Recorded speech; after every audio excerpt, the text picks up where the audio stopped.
A $42 million resort project ground to a complete stop not because of a lawsuit, not because of a permit, but because of one quiet farmer who paid $47 at a county auction 23 years ago. What happens when the man everyone laughed at turns out to be the only person in the room who actually did his homework? Mitchell Voss did not panic often. He was the kind of man who wore a pressed shirt to a construction site and spoke to contractors the way a principal speaks to students. But at 6:47 on a Tuesday morning, he was pacing the floor of his Fort Worth office and his voice was cracking. 4 years, 14 months of permits, 62 easements cleared, and one strip of land, 0.8 acres, 12 feet wide, half a mile long, that belonged to a retired feed co-op worker named Earl Pruitt. Mitchell's lawyer had called at 6. The county clerk had called at 6:30. Both of them said the same thing. The easement was recorded. It was valid. It had been valid since 2001. There was nothing to challenge and no one to blame. Mitchell Voss stared out his window at the Fort Worth skyline. He had laughed at this man once. Thornfield County Courthouse, March 1, 2001. The room had metal folding tables and bad lighting and a coffee urn nobody had cleaned since the previous month. 9 people were there for a farm parcel going up in the second hour. 2 were there by accident. Earl Pruitt stood in the back row. He was 48 years old. He wore a barn coat with feed dust on the left sleeve. He had driven 40 minutes from his house on County Road 44, and he had a hand-drawn map in his shirt pocket, folded in thirds. He had a cup of coffee in his right hand. He had not told his wife Norma why he was making the drive. The auctioneer worked through the first 2 parcels fast, drainage slivers, nobody wanted them. Lot 4C came up third, access strip, 0.8 acres. Former county roadbed, abandoned and reverted to tax surplus in 1988. Dale Whitmore was sitting in the front row. Dale developed strip malls and subdivision entrances and small commercial parcels across 3 counties. He wore pressed khakis and he talked the way men talk when they believe every room is listening. He turned around when the parcel number was read and scanned the back of the room. He saw Earl. He turned back to the man beside him and said it loud enough for everyone to hear. "That's Earl Pruitt. What's he going to do? Run cattle through a drainage ditch?" A few people smiled. Nobody corrected him. Earl did not look up from his coffee. The bidding opened at $30. Earl raised his hand at 47. Nobody else moved. Not because they couldn't. Because nobody thought the strip was worth the trouble. The gavel came down. Earl signed the transfer form at the folding table near the door. His handwriting was neat and unhurried. The notary stamped the document and handed him his copy. Earl folded it once, then again, and slipped it into the breast pocket of his coat. Dale Whitmore was already on his phone, walking toward the parking lot, not watching. Earl finished his coffee. He did not celebrate. He did not look around the room. He walked to his truck, started the engine, and drove south on FM 1148 toward home. The cedar scrub on either side of the road looked the same as it always had. Dry grass, limestone. Nothing moving. Norma was at the kitchen table when he came in. She looked up. "Well?" Earl hung his coat on the peg by the door. He sat down across from her, picked up a parcel. "Anything good?" He poured himself a second coffee. He did not answer right away. He looked at the mug for a moment, the way a man looks at something when he is deciding how much to say. "Could be," he said. Norma watched him. She had been married to this man for 24 years, and she knew the difference between could be and probably not. This was not probably not. She folded her hands on the table and let it sit. She did not ask what the parcel was. She did not ask what he planned to do with it. She had learned, somewhere in those 24 years, that Earl did not drive 40 minutes in a barn coat unless he already had the answer to the question he was going there to ask. Earl finished his coffee and went to the back room. He opened his notebook to a fresh page. He wrote the date. He wrote the parcel number and the price. He wrote a single line beneath it. Then he closed the notebook. Outside, the land sat exactly where it had always sat, dry, quiet, unremarkable. Nobody driving past on FM 1148 would have given it a second look. But Earl had been looking at it for 9 months.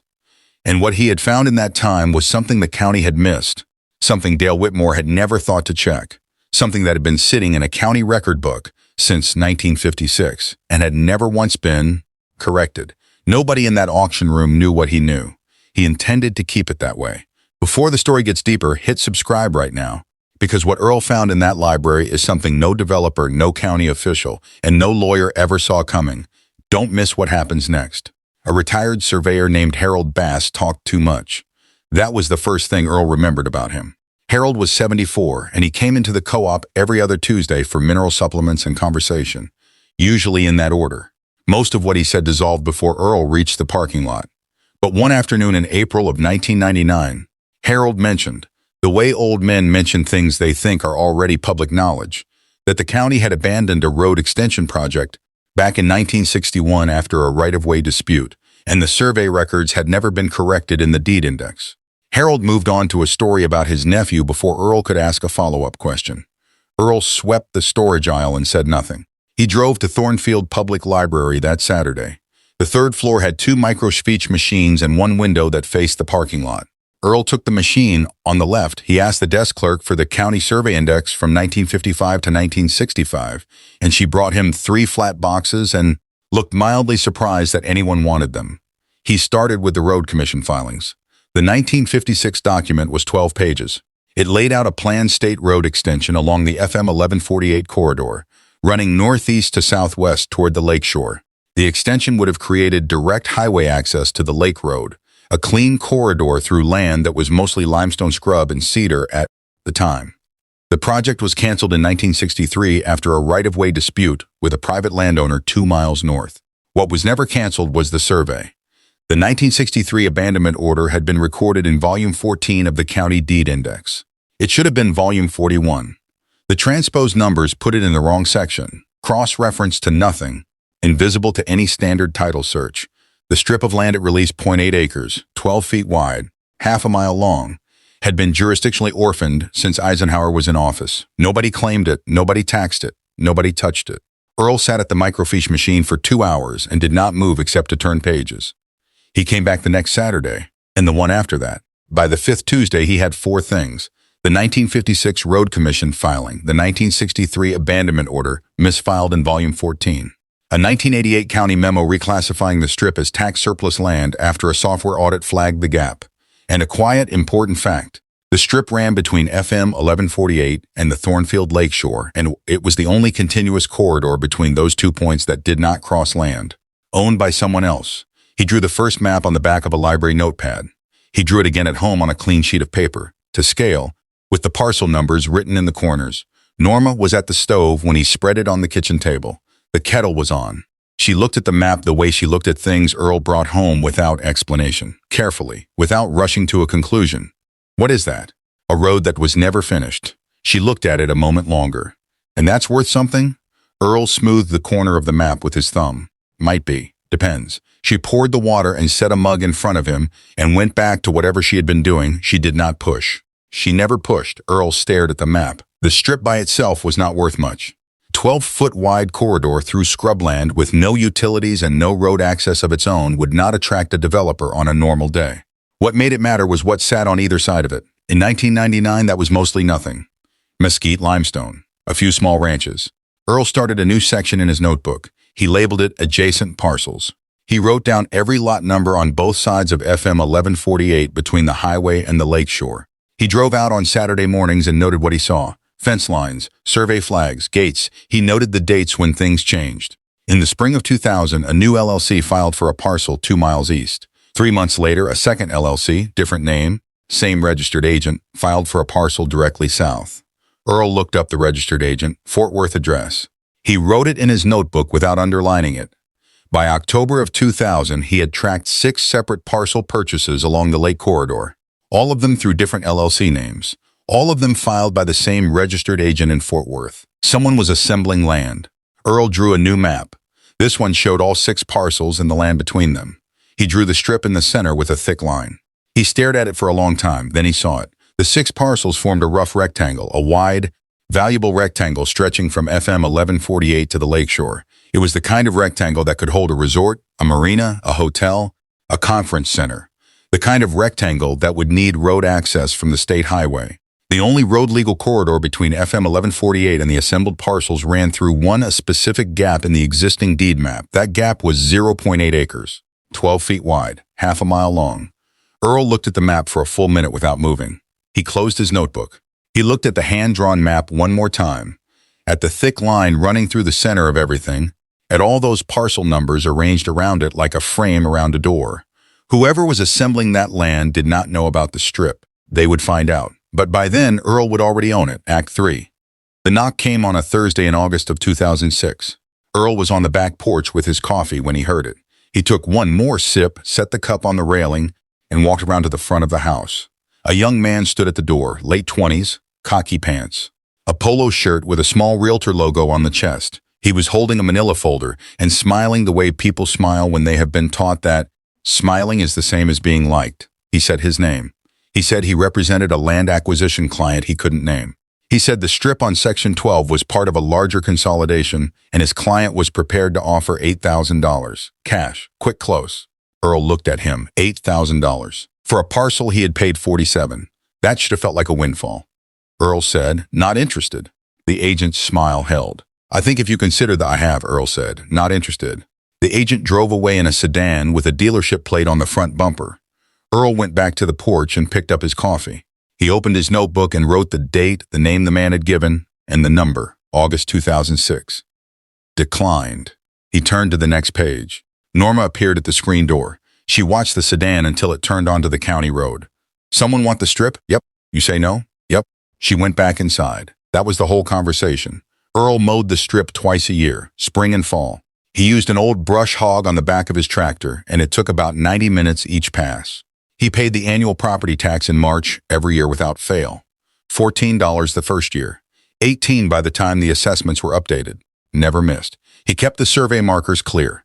He walked the boundary every December and pressed the iron pins back flush when the frost had heaved them up. Nobody else was paying attention to that land. As far as the county was concerned, it was a sliver of scrub with no road and no utility and no obvious value. Earl paid his $14 and did not correct them. The second approach came by phone in the spring of 2009. A county planning coordinator named Gary Sheen. Professional voice, measured tone. He said the county was conducting a right-of-way study for a potential road widening project, and the strip on Section 12 was identified as a target for possible acquisition under public use. He used the phrase eminent domain once, gently like he was testing whether Earl knew what it meant. Earl pulled the 1956 State Road Commission filing from the folder in his desk drawer, the one he had retrieved from microfiche in 1999 and had notarized in 2001. He read Gary Sheen the specific language from the 1963 Intergovernmental Agreement, the clause that had excluded the strip from county road authority permanently. There was a pause on the line. Earl read the document number and the recording date. Gary Sheen said he would need to follow up internally. He never called back. His daughter, Kate, was 12 that summer. She came with him once when he walked the boundary in December. She looked at the strip, the dry grass, the limestone, the cedar scrub, the survey pins, and asked what it was for. Earl said insurance. She thought about that. Insurance for what? For being patient, he said. She looked at him the way children look at adults, when the answer is technically a sentence, but is not actually an explanation. Then she walked ahead of him toward the fence line, poking at a survey pin with her boot. Earl watched her and did not say anything else.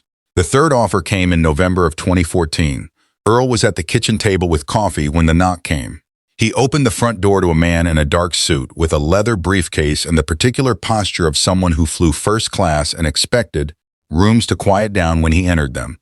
The man's name was Preston Hale. He was a transactional attorney. He represented a development group he did not name but described as well-capitalized and motivated. He sat down at the kitchen table. Norma poured him coffee without asking. He looked mildly surprised by that. He opened his briefcase and placed a one-page letter on the table. At the top was a number, $200,000. Wire transfer, clean title, 30-day close. Preston Hale leaned back and let the number sit there. That is a significant sum for .8 acres of undeveloped scrubland, he said. My client understands this is above market. That reflects the strategic value of the parcel to the larger project. Earl looked at the number. What project? He said. Preston Hale smiled. I'm not in a position to share project details at this stage. Earl nodded slowly. He looked at the letter for another moment. Then he slid it back across the table. Not interested. Preston Hale did not move for a second. He had probably not heard that phrase very often in a kitchen with linoleum floors and a drip coffee maker on the counter. Mr. Pruitt, he said. $200,000. I heard you, Earl said. He stood up, which meant the conversation was over. Preston Hale closed his briefcase. He thanked Norma for the coffee in a tone that did not mean it. He drove away in a black rental car. Norma sat down across from Earl. $200,000, she said. Yep. She looked at her coffee cup. Then she looked at him. You know something they still don't. It was not a question.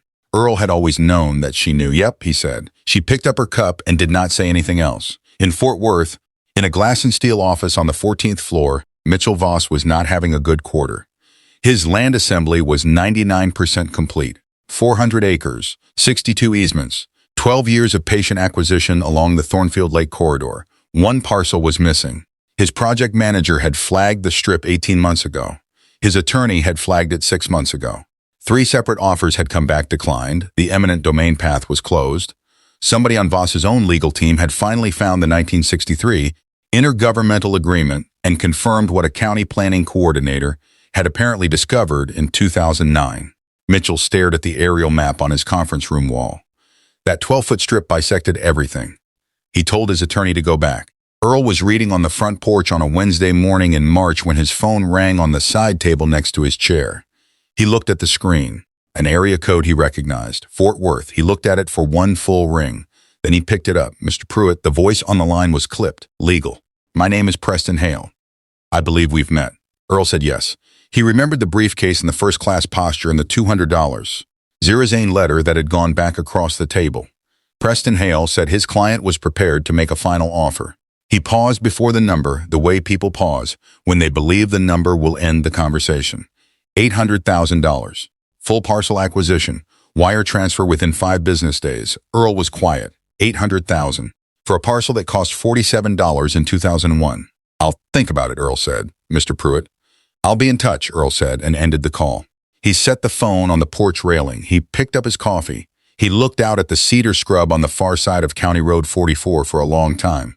Then he called his daughter. Kate Pruitt was a property attorney in San Antonio. She had been one since 2009. She had never once told her father what to do with the strip. But she had known about it since she was 12 years old and had stood at a survey pin in December asking what insurance meant. She drove up on Saturday morning. She spread the permit file across the kitchen table next to Earl's original deed, the notarized 1956 filing, and the notebook Norma had given him in 1999, which now had 38 pages of entries in it. She read in silence for 20 minutes. Norma set coffee in front of her without being asked. Kate looked up at Earl. They can't get to the lakeshore without this strip. No, Earl said. And they know that. They do now. Kate turned back to the permit file. She read for another 5 minutes, then she closed it. Don't sell, she said. Not the parcel. Terms. Earl nodded. He had been thinking the same thing since 2001. Crestline Capital Group's attorney, not Preston Hale, a different one, more senior, filed a legal challenge in Thornfield County District Court 10 days later. The claim had 3 parts. First, the 2001 transfer was invalid because the parcel had been misclassified at auction. Second, Earl had abandoned the land by failing to develop it. Third, the strip legally reverted to the county under a 1974 dormant easement statute. It was a serious-looking challenge. Kate arrived at the courthouse on a Tuesday with a leather folder. She placed 3 documents on the table. The first was the 1956 State Road Commission filing, professionally scanned, notarized in March of 2001. It established the intergovernmental exclusion from county authority. The misclassification argument died against it. The second was the 1963 abandonment order, with its transposed volume number highlighted. The same county that now claimed the transfer was invalid had accepted the parcel as tax surplus property under this exact classification for 38 years before the auction. They could not simultaneously argue the classification was wrong. The third was 38 years of Earl's property tax receipts, paid in full every spring, every single year since 2001. The abandonment claim required proof of non-use and non-payment. Earl had neither. Kate placed the stack in front of the judge and said 4 words. The taxes were paid. The judge ruled in 9 minutes. Crestline's attorney reached for his phone before he was out of the courtroom. Preston Hale called back that afternoon, Kate answered. She told him Earl would not sell the parcel. She told him Earl would grant Crestline a permanent access easement, in writing, recorded with the county, fully transferable with the land if the resort changed hands. In exchange, $4,200 per month, indexed to inflation every 5 years. Transferable to Norma for the rest of her life, then to Kate. Preston Hale said that was not how easements typically worked. Kate said she was aware of how easements typically worked. He said his client would need to consider. Kate said, "You have until Friday." He called back Thursday morning and accepted every term. Kate called Earl. "Done," she said. "Good," he said. "You're not going to say anything else?" "Nope." He thanked her and hung up. Norma was at the counter. She heard the call end. She turned to the stove and put the kettle on. That was all. The county clerk's office. A Thursday. 9:22 in the morning. Earl signed the recorded easement agreement at the counter. The clerk stamped it and handed back his copy. She had worked in that office for 16 years, and she had no particular reaction to anything that happened there. Earl walked to his truck. He sat for a moment. He opened the glove box and took out the notebook. Not the new one, the original one. The one Norma had given him in the spring of 1999 when he first started driving to the library on Tuesdays. He turned to the last page with writing on it, March 2022, Crestline Capital. Signed, he wrote one line beneath it, $47 in, $4,200 every month for the rest of my life. He closed the notebook. He started the truck and pulled out of the courthouse lot. The Thornfield Gazette ran a brief item 3 weeks later. Land dispute resolved. Resort project clears final easement. It did not name the terms. Mitchell Voss read it in his Fort Worth office and did not comment. A few people around Thornfield County remembered a county auction from 2001 and a man in a feed dust barn coat who had raised his hand at $47 while Dale Whitmore laughed in the front row. Dale Whitmore had not closed a deal in Thornfield County since 2011. They didn't say much about it. They didn't need to. Some men spend their lives chasing the deal. Earl Pruitt spent 23 years being the one quiet thing nobody thought to buy. If you were sitting across from that lawyer on Thursday morning, would you have taken the $800,000 and walked away? Or held for $4? $200 every single month for the rest of your life? Drop your answer in the comments. And if Earl's story hit different, you already know what to do.